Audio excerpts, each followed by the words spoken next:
오늘 아침 일라디오. 안녕하십니까. 오늘 아침 일라디오 아나운서 오승원입니다. 오늘 전국적으로 가을비가 내리고요. 기온이 더 떨어진다고 하는데요. 이렇게 일교차가 커지고 추위가 잦아드는 시기에 호흡기 건강관리 중요하죠. 특히 대표적인 호흡기 질환 중에 하나인 천식을 앓는 환자들도 고생스러울 시기인데요.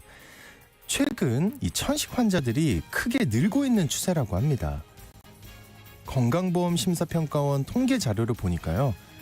국내 천식 환자 수가 2021년 67만여 명에서 2022년엔 86만여 명으로 28% 증가했고요.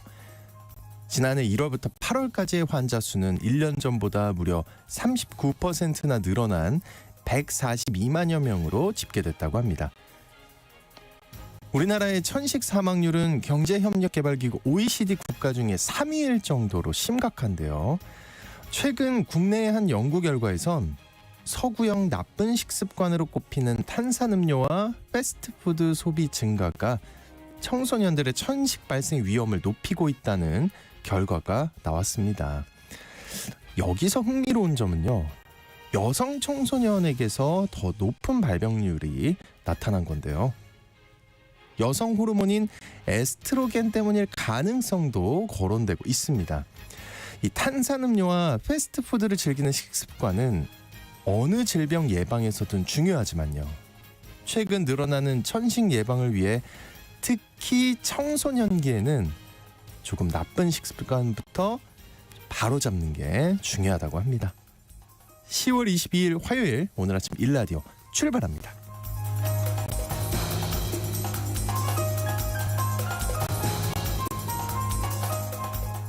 오늘 아침 일라디오 이 시간은 물론 KBS 일라디오의 모든 프로그램은 유튜브 KBS 일라디오 공식 채널이나 모바일 콩 어플리케이션을 통해 실시간으로 함께 하실 수 있습니다. 화요일입니다. 해외 농업 소식 살펴보고요. 텃밭 가이드 시간에는요.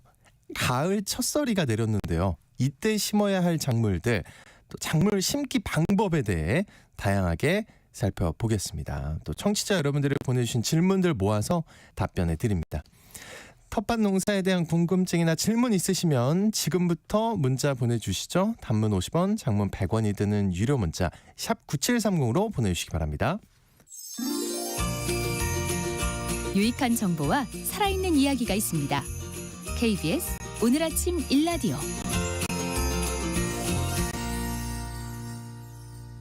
다양한 해외 농업 소식 알아보겠습니다. 외신캐스터 조윤주님 나와주셨습니다. 어서 오십시오. 네, 안녕하세요. 네, 요즘 진짜 전 세계적으로 고물가 현상인데 네. 이렇게 물가가 오르다 보니까 일본의 경우 엔겔 지수가 최고치를 기록했다고요. 네, 엔겔 지수는 생활비에서 식료품비가 얼마나 차지하는지 그 비율을 나타낸 건데요. 일본에서 식료품 가격이 오르면서 엔겔 지수가 42년 만에 최고치를 기록했습니다. 와, 42년 만에. 네, 그렇습니다.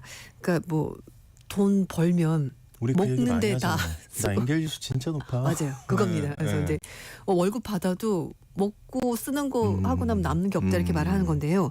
니혼게제 신문의 보도에 따르면 올해 1월 달부터 8월 달까지 2인 이상 가구의 엔겔 지수가 28%로 연평균으로 비교하면은 1982년 이후 가장 높은 수치라고 합니다. 일본의 엔겔 지수는 가계 소득이 증가하면서 2000년대까지는 하락세를 보였는데요. 2010년부터 다시 오르고 있습니다. 네. 올해 연소득 1000만에서 1250만 원인 가구는 엔겔 지수가 25.5%였는데요. 연소득 200만 원 미만인 경우에는 이게 33.7%까지 오릅니다. 그러니까 소득이 낮을수록 엔겔 지수가 그러네요. 높아지게 되는 네. 건데 뭐 상식으로 생각해도 사실 이제 버는 게 얼마 안 되는데 물가는 높으니까 지출이 많아질 수밖에 없는 겁니다. 그래도 일본은 막 우리가 흔히 생각할 때 우리에 비해서 맞아요. 밥값이 비싸지 않다. 네. 이렇게 인식이 되는 데인데도 최근에 이제 많이 오르면서 이런 현상이 우리도 벌어지고 조사하면 있습니다. 엄청 높게 나올 것 같은데. 네, 맞아요. 니혼게제 신문은 식비 상승이 저소득 가구에 더 큰 영향을 미쳤다라고 분석을 했고요. 그리고 일본 정부 관계자는 채소, 과일, 육류 구매를 자제하는 움직임까지 벌어지고 있다 이렇게 설명을 했습니다. 이해가 갑니다. 근데 여기서 쌀 가격이 많이 오르는 게 그 엔겔 지수 높다는 거에 가장 큰 영향을 끼쳤다고요. 네, 왜냐하면 쌀은 매일 먹어야 되니까 밥을 해서 먹으니까. 근데 일본이 그래도 밥을 많이 먹나? 네. 네. 9월달 소비자 물가 지수를 봤더니 쌀류 가격이 44.7% 어이구. 급등했다고 합니다. 물론 이제 그 우크라이나 전쟁 때문에 이제 엔화 약세까지 겹치면서 물가가 더 많이 오른 거라고 하는데요. 49년 만에 가장 많이 오른 거라고 합니다. 지난달 배는 13.4%, 토마토는 12.2%나 올랐습니다. 데이터 분석 업체인 나우캐스트와 신용회사에 따르면요, 이 9월달 슈퍼마켓 지출이 8월달보다 4.4%포인트 떨어졌습니다. 네. 너무 비싸니까 좀 적게 산다라고 봐야 될 것 같은데요. 이 나우캐스트의 관계자는 10월달 이후 많은 식료품 가격 인상이 예정이 돼 있어서 소비자 구매력이 더욱더 압박을 받을 가능성이 크다라고 관측했습니다. 일본에서는 식품뿐만 아니라 대부분 품목 가격이 오름세를 보이고 있는데요. 9월달 소비자 물가가 지난해 같은 달보다 2.4% 올랐습니다. 일본은행은 7월달 경제 전망 보고서에서 2024년 소비자 물가 상승률을 2.5%로 전망을 했습니다. 그리고 오는 27일 일본에서 중요한 선거가 치러지는데요. 네. 고물가 대책이 주요 쟁점으로 떠오르고 있습니다. 집권 자민당에서는 전기, 가스요금, 연료비 폭등 대책과 함께 물가 상승에 대응해서 종합적인 방안을 마련하겠다고 공약했고요. 저소득층에 대해서는 급부금 지원을 좀 더 늘리겠다 이렇게 내걸고 있습니다.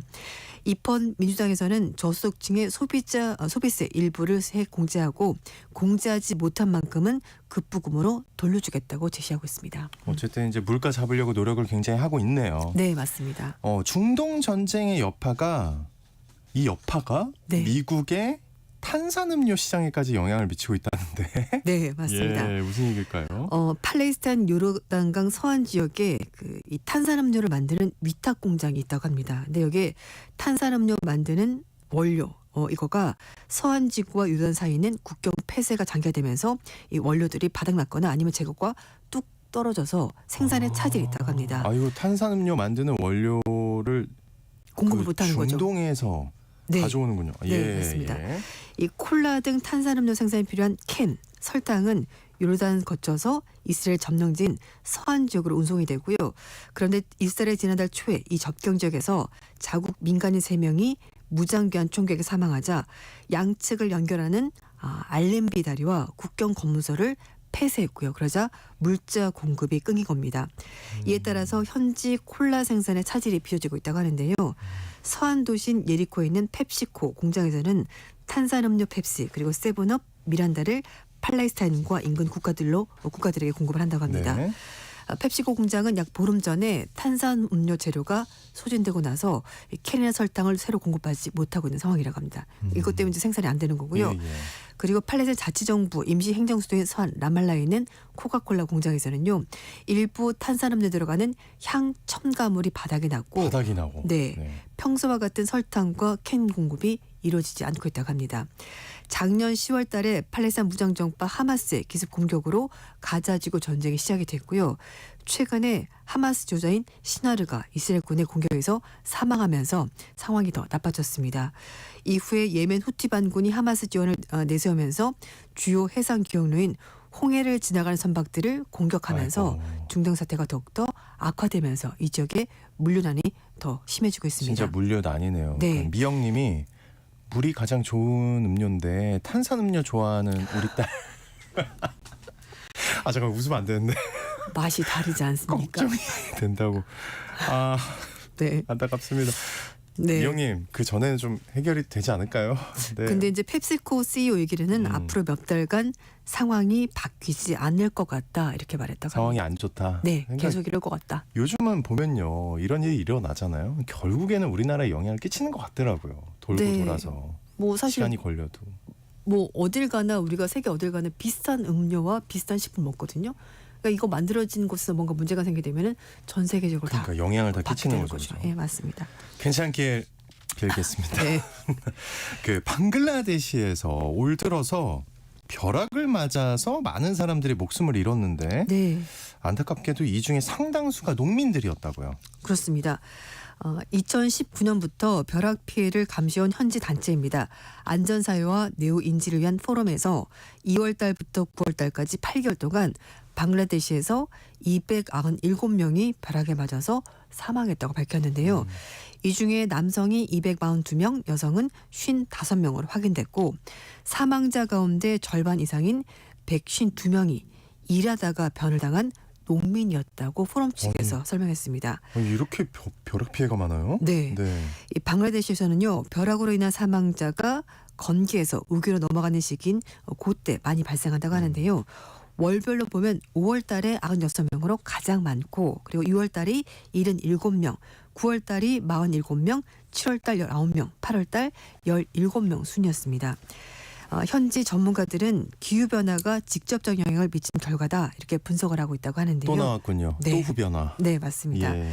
이 포럼 측에 따르면 벼락에 따른 인명피해를 줄이기 위해서는 교과서 등에 어떻게 대피해야 되는지 그리고 농민을 비롯한 일반을 대상으로 해서 이 문제에 대해서 좀 인지할 수 있도록 여러 가지 세미나, 훈련 이런 것들이 필요하다라고 대책 마련을 촉구했습니다. 네, 그러니까 벼락에 대한 설명을 교과서에 네. 넣어야 된다 이거잖아요. 그쵸. 알려줘야 된다. 네, 어떻게 왜냐하면은 피하고. 밭이나 논에서 일을 하면은 피할 데가 없으니까 그런 부분이 위험하니까 그럴 때 어떻게 대피를 해야 되는지 뭐 날씨가 이렇다면은 밭에 나가지 말았으면 좋겠습니다. 이런 여러 가지 홍보가 필요하다는 거죠. 네. 그리고 베네수엘라가요. 식용 해파리를 우리나라에 수출하고 있다고요. 네, 맞습니다. 네. 베네수엘라 수산양식부에 따르면 베네수엘라 정부가 최근에 캐논볼 해파리를 한국으로 수출했다고 합니다. 구체적인 수출 금액과 규모는 공개되지 않았다고 하는데요. 이 정부 관계자에 따르면 해안에서 발견되는 캐논볼 해파리는 식용 또는 약용으로 그렇게 쓰이기 때문에 아시아 시장에서 상품이 되고 있다고 설명을 했습니다. 그러면서 베네수엘라가 해양 자원의 잠재력을 확인하고 업 공동체 이익에서 연구 개발의 중요성을 부각시키는 계기가 됐다라고 설명했습니다. 해파리 수출은 베네수엘라가 미국의 석유가스 수출 제재에 대한 돌파구를 찾는 일환으로 진행이 된 거라고 하는데요. 세계 최대 원유 매장을 자랑하는 베네수엘라가 2010년대부터 석유 의존도가 높은 경제 구조 그리고 정치적 불안 때문에 좀 여러 가지 어려움을 겪고 있다고 합니다. 우리나라와의 교육 규모는 2012년 1억 1,500만 달러에서 2021년 1,500만 달러로 급감했다고 하는데요. 급감을 했네요. 네, 예. 거의 뭐 10분의 1 정도 떨어진 거죠. 그러네요. 이런 상황에서 베네수엘라 정부가 비석유 품목 수출 확대를 통해서 경제 구조의 다변화를 꾀하고 있다고 합니다. 베네수엘라 정부는 이번 해파리 수출이 한국을 비롯한 아시아 시장 진출에 교두보가 될 것으로 기대를 하고 있고요. 미국은 지난 4월 달에 베네수엘라가 선거를 제대로 치르지 않았다는 이유 때문에 석유 가스 판매 제재를 연장하는 방안을 취했습니다. 아, 선거의 공정성에 문제가 네. 있다. 이래서 프랑스를 대표하는 광천수 생수 브랜드 저희가 이제 이름을 얘기해 드릴 수는 없지만 굉장히 유명한 초록색 병에 브랜드. 들어있는 그 생수병. 예, 예. 아시죠? 네. 그 오염 문제로 당국의 조사를 받고 있다고요. 네, 뭐 피사라고 말씀을 드리겠습니다. 굉장히 초록색 병에 들어간 건. 네, 맞아요. 네. 지금 규제 당국의 조사를 받고 있는데 문제는 다른 생수 업체들도 상황이 크게 다르지 않을 거라는 관측이 나오고 있습니다. 네네. 최근에 피사가 규제 당국의 조사를 받고 있고요. 글로벌 생수 업계가 지속 가능성 문제에 직면해 있다고 블룸버그 통신이 전했습니다. 20세기 초에 프랑스 남부 온천물을 담아서 판매하기 시작한 이 피사는 광천수계의 샴페인이다 이렇게 불린다고 합니다. 탄산이 착 있죠. 네, 그리고 이제 그만큼 고급 브랜드로 잘 네. 알려진 곳인데요.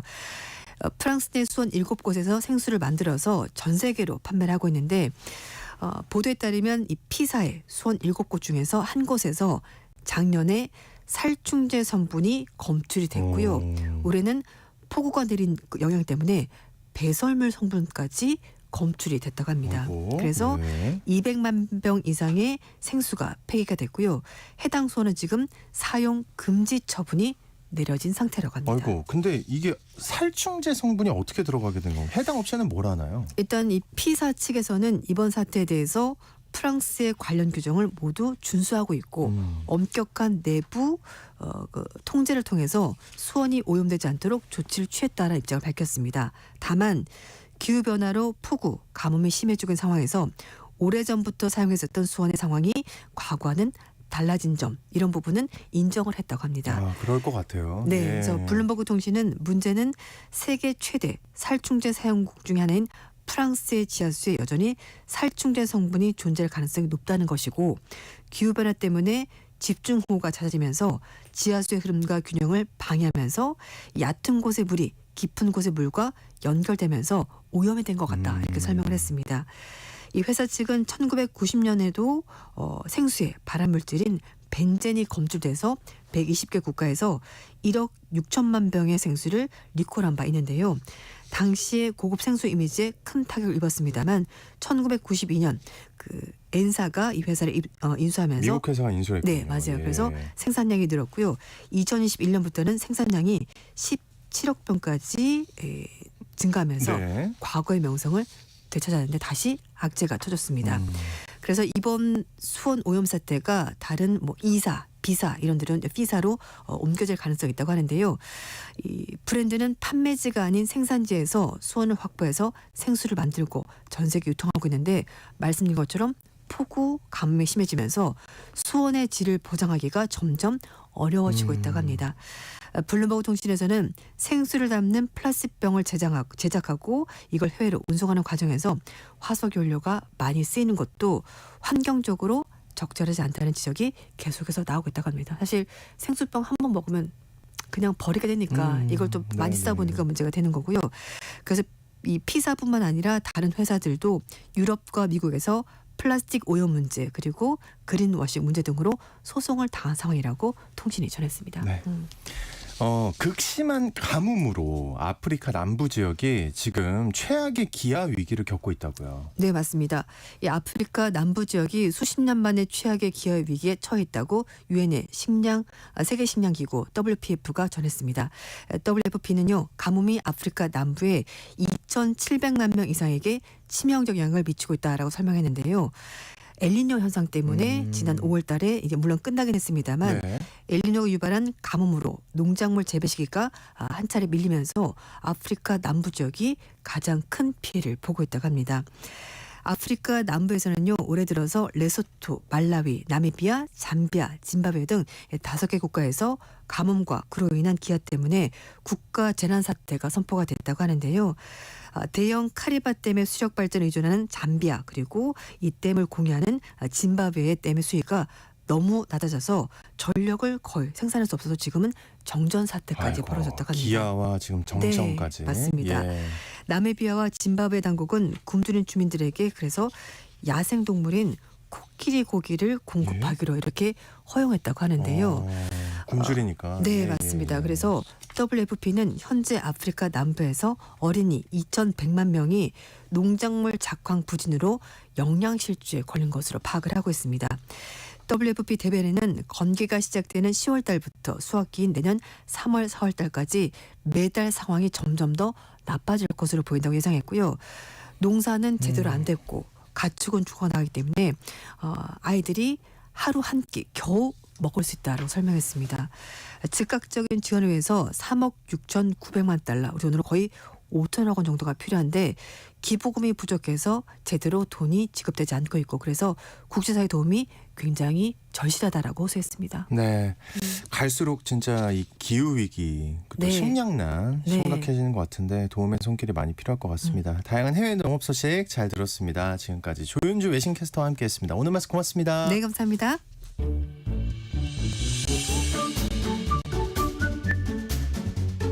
아침을 여는 기분 좋은 습관. KBS 오늘 아침 1라디오.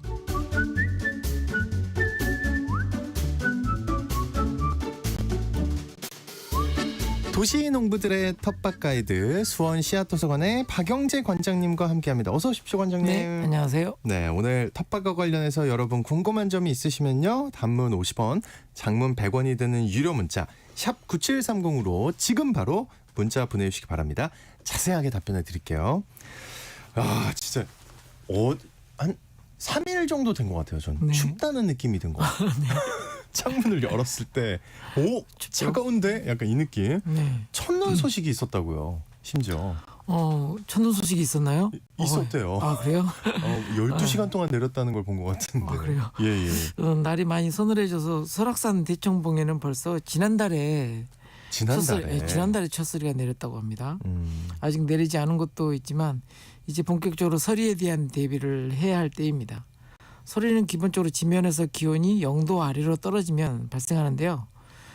무서리라고 하는 것은 이제 금방 기온이 올라가면서 없어져서 아침 일찍에나 볼 수 있는 이제 서리를 얘기하고요. 된서리가 있죠 또. 예. 된서리는 영하 2도 미만의 기온이 최소 4시간 동안 연속적으로 지속되었을 때를 말합니다. 그러니까 그러면 지금은 따지자면 무설이네요. 무서리 기간이라고 할 수 있죠. 예. 많은 식물들이 짧은 무서리 정도에는 살아남지만 일부 열대 작물을 중심으로 작물 조직 내 액체가 저온으로 인해서 얼어서 이게 파열이 일어나거든요. 예. 무 같은 경우는 이제 그런 증상을 이제 바람들이 현상이라고 하는데 이런 이제 피해가 발생합니다. 살아남는 작물들은 조직의 유연성이 있어서 심각한 손상을 받지 않으면 조직 내에서 얼음이 형성되지 않아서 견딜 수가 있습니다.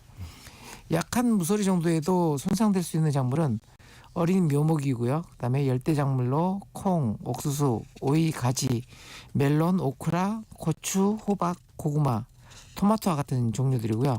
이런 작물들은 특별하게 보온 조치를 하지 않으면 손상되거나 죽습니다. 아이고, 예. 네, 울타리 강나 공은 미리 땅 위 줄기를 잘라 놓아서 후숙시켜서 수확하는 게 좋고요. 그렇지만 이 정도 서리에는 배추, 갓, 완두콩, 감자, 무, 아욱, 고수, 상추와 같은 작물들은 잘 견딜 수가 있습니다. 이런 채소들은 서리에 닿은 후에 맛이 더 좋아지기도 합니다. 그래요? 네. 어쨌든 지금은 무설인데 이제 곧 된서리가 오지 않겠습니까? 네. 그죠? 여기 된서리를 견딜 수 있는 작물들은 많지 않을 것 같은데 어때요? 된서리와 영하 4도의 온도를 견딜 수 있는 작물들은요. 양배추라든지 당근, 부추, 양파, 시금치, 근대, 순무 뭐 이런 종류로 꽤 있습니다. 네, 그래도 최저 기온은 해가 떠오르기 직전의 온도예요. 예. 그러니까 해가 뜨기 직전의 온도로 지속 시간이 4시간 이상이면 나름대로 대비책을 세워야 합니다. 그러니까 해가 뜨기 직전의 온도가 영하 4도로 4시간 이상이면 네. 대비책을 그래서, 세워야 된다. 요즘은 이제 시간대별로 이렇게 일기예보가 뜨니까 이 최저 기온이 어느 기간 동안에 몇 시간 동안 지속되는지를 잘 봐야 이게 무설인지 된설인지 파악할 수 있고요. 배추와 같은 작물들은 겉잎으로 싸서 묶어줘서 속잎까지 서리 피해가 도달하지 않도록 해야 합니다. 서리가 예상되기 전날에 땅에다 물을 충분히 주는 것도 방법입니다. 목요일날 꽤 추위가 오긴 하지만 이렇게 비가 온 이후에 이렇게 기온이 떨어지면 땅이 축축하게 젖어 있어서 물이 태양으로부터 오는 열을 비추겠다가 밤에 이렇게 발산하기 때문에 크게 이제 피해를 일으키지는 않는데요. 외려 물이 있으면 네. 엄청 춥진 않다. 그렇죠. 땅한테는. 네. 작물한테도 피해가 별로 없죠. 예. 그래서 이렇게 서리가 예상되기 전날에 땅에다 물을 충분히 주는 것도 한 가지 방법입니다. 축축한 토양은 건조한 토양보다 4배 더 많은 열을 보유할 수가 있어서 맞죠. 토양이 수분을 방출하면서 지면 근처의 공기를 따뜻하게 열을 뿜어냅니다. 그래서 차가운 하강 기류를 이렇게 막아주는 효과가 있습니다. 네, 배추는 아까 겉잎으로 이렇게 속에를 보호한다, 겉잎을 싸가지고 네. 이랬는데 배추처럼 이렇게 겉잎을 쌀 수 없는 작물들이 있잖아요. 이런 건 네. 어떻게 해야 되는 거예요? 무나 갓과 같이 겉잎으로 싸서 보온을 할 수 없는 작물들은 이런 작업과 별도로 작물 주변에 이제 활대라고 해서 이제 터널 프레임을 만들어주고 온상을 이렇게 만들어주는 게 좋죠. 비닐로나 담요로 이렇게 씌워줘야 합니다. 담요로. 이런 작업은 주로 이제 저녁에 씌워주고 이제 아침에 기온이 올라가면 벗겨주는 작업을 반복해야 합니다. 보통 이제 낮 동안 데워진 지온을 가두고 내려오는 차가운 공기를 막는 방법입니다. 네. 토란, 생강, 다알리아, 칸나등과 같은 뿌리 채소나 이제 이런 줄기를 통해서 이렇게 번식하는 작물들은 월동 저장에 들어가야 합니다. 추위에 약한 관목 종류도 화분으로 옮겨 심은 후에 실내로 들여놔야 합니다. 뭐 일일초 같은 이제 화해류를 많이 심으시더라고요. 네. 근데 중부 지방에는 이걸 실내로 들여야 되고요. 남부지방 같은 경우는 그냥 노지에서도 괜찮고. 월동을 하더라고요. 예. 추위에 약한 감나무 묘목 같은 경우는 바닥부터 첫 번째 가지가 있는 곳까지 천이나 여기 집으로 도톰하게 이렇게 싸서 보호해야 합니다. 그리고 뿌리가 뻗어나가는 땅 위에 볏짚이나 완결을 이렇게 두툼하게 깔아주는 것도 필요합니다. 그리고 지금 이제 또 마늘과 양파를 심는 시기인가 봐요. 네, 지금부터 심는 마늘은 내한성이 강한 한지역 마늘인데요. 10cm 정도로 깊게 심어야 합니다. 뿌리가 먼저 나와서 월동을 한 다음에 이듬해 싹이 나와서 성장을 하게 되는 종류의 마늘인데요. 깊게 심는 이유는 뿌리가 나오는 과정에서 이렇게 작용 반작용이잖아요. 마늘을 밀어 올리기 때문인데요. 너무 얕게 심으면 마늘이 땅 위로 이렇게 올라올 수도 있습니다. 네네. 깊게 심고 왕겨나 볏짚으로 덮어서 보온을 해줍니다. 이때에도 왕겨나 볏짚이 날아가지 않도록 물을 충분히 줘서 지면과 밀착을 시키고요. 기다란 막대로 눌러주거나 아니면 이랑 양쪽 끝에 말뚝을 박아서 노끈으로 묶어서 이렇게 볏짚이 날아가지 않게 해야 합니다. 네. 근데 양파는요. 네. 이 추위에 어떻게 심어요? 양파는 이제 모종을 심을 때는 양파 모종의 하얀 부분이 다 흙 속으로 들어가도록 이렇게 심는데요. 보온을 위해서 왕겨나 볏짚을 덮어줄 때에도 위에 나와 있는 잎들이 덮이지 않도록 해야 그것도 합니다. 살려놔야 돼요. 네. 예. 남은 가을 햇볕을 받아서 겨울날 양분을 어느 정도 비축할 수 있도록 광합성할 수 있도록 햇빛을 가려주지 않아야 되거든요. 예. 보온은 왕겨나 볏짚으로 마늘과 같은 방법을 하는데요. 그래서 양파는 심고 나서 바로 보온에 들어가지 말고요. 추위를 받아서 잎이 말라 들어가는 시점으로 늦추는 것이 좋습니다. 이렇게 덮어서 광합성 방해하지 말고 이렇게 늦추는 게 좋습니다. 네. 볏짚이나 왕겨를 구하기 어려울 때는 밭에서 나온 부산물들이나 낙엽으로 덮어주는 것도 괜찮습니다. 낙엽으로. 네.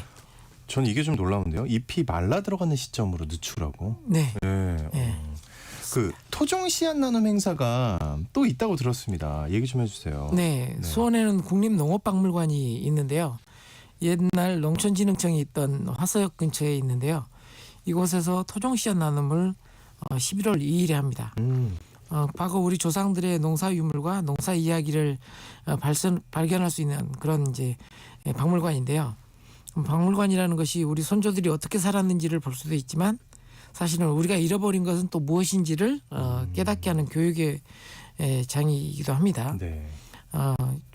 박물관 주변에는 이제 그 텃밭과 논도 있어서 여기에서 여러 가지 토종 농사를 지었습니다. 한번 텃밭도 둘러보시고요. 그다음에 토종 씨앗도 나눔 받아 가시는 기회가 되었으면 합니다. 11월 2일 오후 2시부터 진행을 하고요. 농업박물관에도 저희 씨앗 도서관을 만들어서 상시적으로 늘 가면 토종 씨앗을 이렇게 나눔할 수 있는 공간이 되면 좋겠다는 바람도 되면 가져봅니다. 좋겠답니다. 네.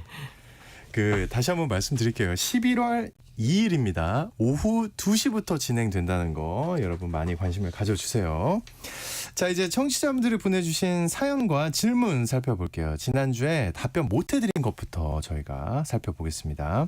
7860님 지금도 파종이 가능할까요? 무슨 씨앗이 가능한가요? 하고 보내주셨는데. 네. 지금쯤 이제 파종이 가능한 것은 수확해서 먹을 수 있는 것들은 이제 보통 남부지방에서는 지금 현재 파종해도 되고요. 남부지방. 예. 네, 시금치라든지 뭐 여러 가지. 근데 이 중부지방은 지금 파종해서는 수확해서 가을 안에 수확해서 먹을 수 있는 게 있을까 싶긴 하네요. 네. 그래서 지금은 오히려 이제 파종하는 것들은 월동을 해서 이듬해 봄에 이렇게 수확해 드실 수 있는 것들이 있는데요. 주로 이제 산나물 종류들. 곰치라든지 뭐 참나물이라든지 이런 좀 산나물 종류들은 지금 이제 씨앗이 맺히고 있거든요, 사실은. 네. 그것이 자동으로 떨어져서 이듬해 봄에 싹이 나오는데 지금 이제 씨앗을 구할 수 있으면 그런 것들을 집중적으로 이렇게 파종하시면 좋을 것 같고요. 우리 7055님이 가을 채소 씨앗을 발화 파종하는 방법에 대해서 이렇게 같이 물어보신 분도 계신데 보통 이제 가을 채소 파종할 때는 한 6시간에서 12시간 정도 씨앗을 물에 불린 다음에 파종하게 되면 이게 발화를 일찍 앞당길 수가 있고 팔아도 또 균일하게 이렇게 유도할 수가 있습니다. 그렇군요. 남부지방 같은 경우에는 할 수 있는데 네. 충분히 그 중부지방은 좀 잘 보셔야겠습니다. 네. 좀 상대적으로 어려운 게 많다. 네. 잊지 마시고요. 9136님 텃밭 가을무 잎이 무성한데 밑에 있는 잎을 좀 따주면 혹시 무가 굵어지나요? 하고 보내주셨어요. 네, 맞습니다. 제가 이런 질문들 많이 본 것 같은데. 네, 정확히 잘 알고 계신데요. 예. 우리가 다른 얘기에서도 마찬가지지만 잎이 아래로 처지면 사실은 광합성을 못하고 얘가 저장기관으로 돌아서는 거예요. 그래서 무에 가는 영양분을 오히려 빼뜨려 옵니다. 네네. 그래서 그런 것들을 좀 따주셔서 따서 무시기로 만드셔도 되니까 맛있게 드셔도 네, 됩니다. 잘 예. 따주시면 땅 속에서 무가 더 굵어집니다. 네, 아주 잘 알고 계시다. 네. 9136님. 네. 그대로 하시면 되겠고요. 여러분 오늘 텃밭과 관련해서 궁금한 점이 있으시면 단문 50원, 장문 100원이 드는 유료 문자 샵 9730으로 지금 바로 문자 보내주시기 바랍니다. 자세하게 답변해 드릴게요.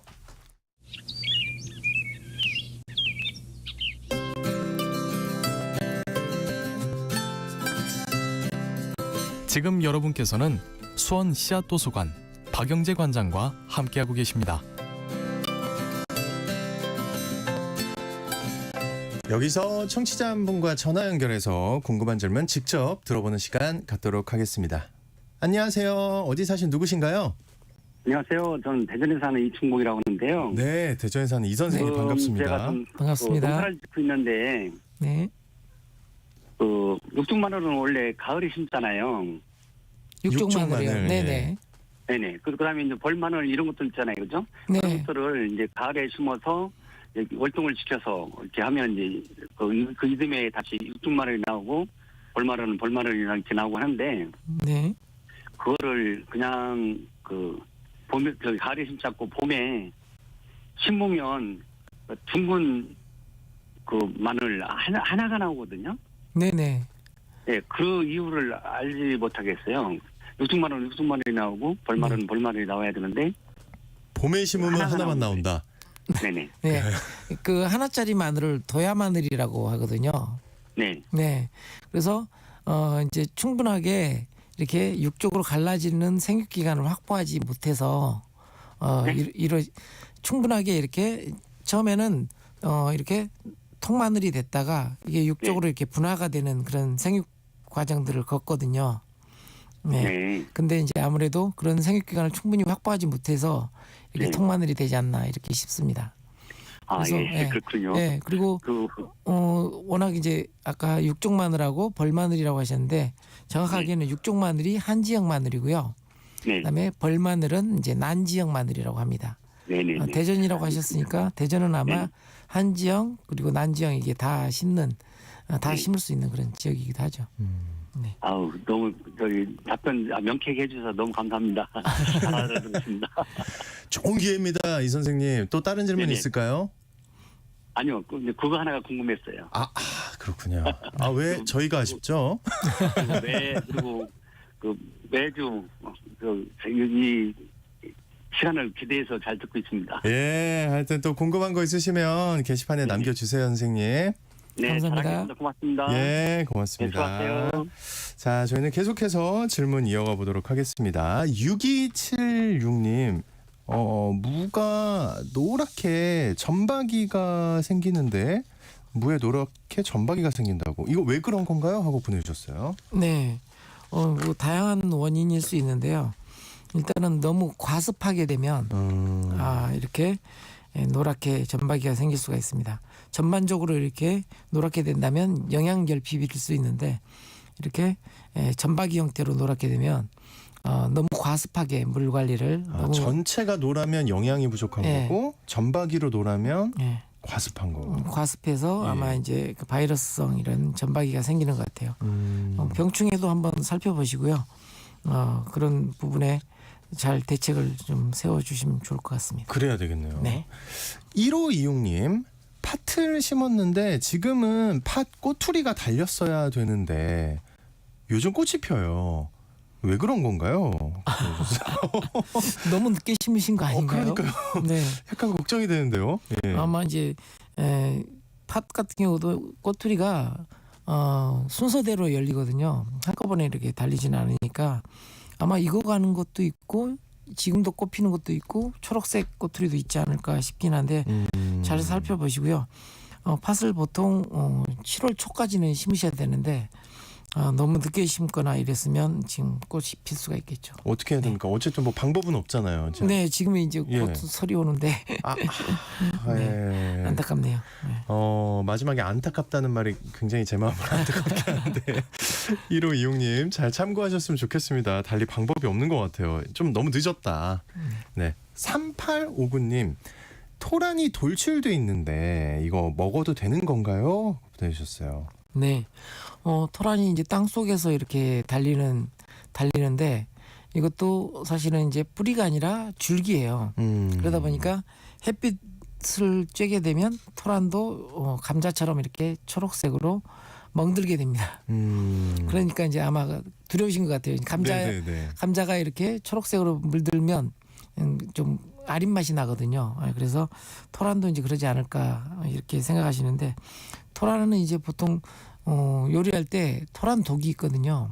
그래서 그걸 이제 2번에 걸쳐서 삶아서 보통 요리를 하니까 이렇게 그런 아린 맛을 빼고 요리해서 드시는 것이라서 너무 걱정하지 않으셔도 되고요. 괜찮다. 네, 드셔도 됩니다.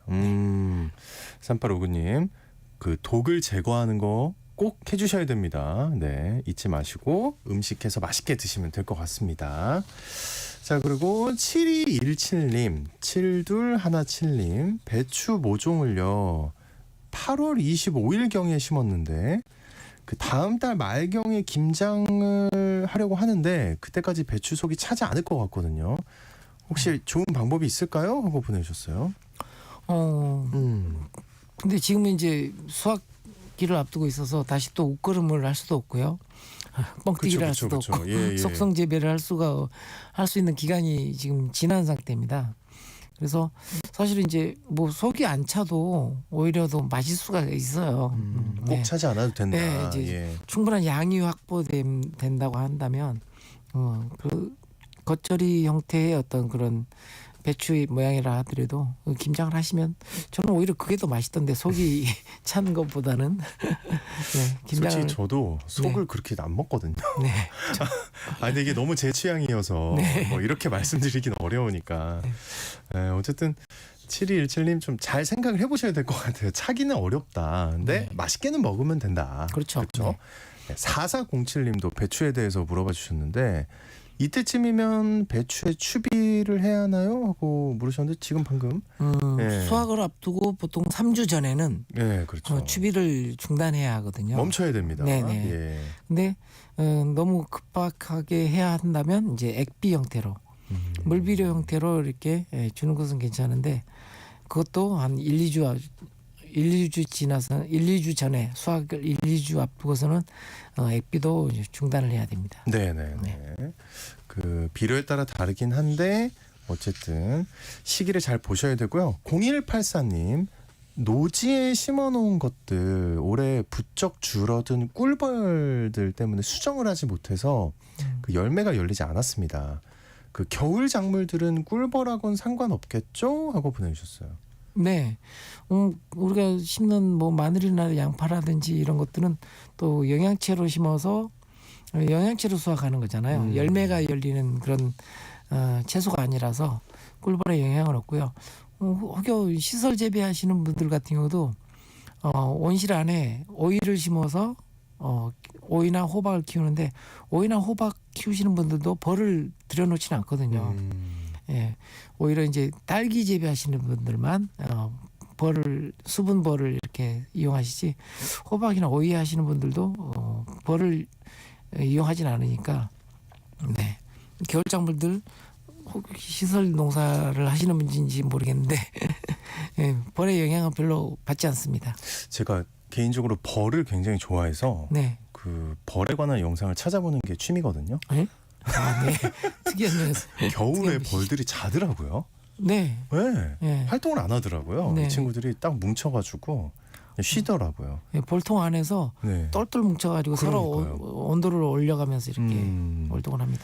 네, 0184님 도움이 되시길 바라겠습니다. 벌도 휴가다. 예. 자, 시간상 오늘은 여기서 마무리하겠습니다. 텃밭 가이드 시간 지금까지 씨앗도서관의 박영재 관장님과 함께했습니다. 오늘 말씀 고맙습니다, 관장님. 네, 감사합니다. 오늘 지역에 따라서는 강하게 비가 내릴 수 있다고 합니다. 단단히 챙겨 입고 출근하시고요. 전 내일 다시 건강하게 인사드리겠습니다. 좋은 하루 보내세요.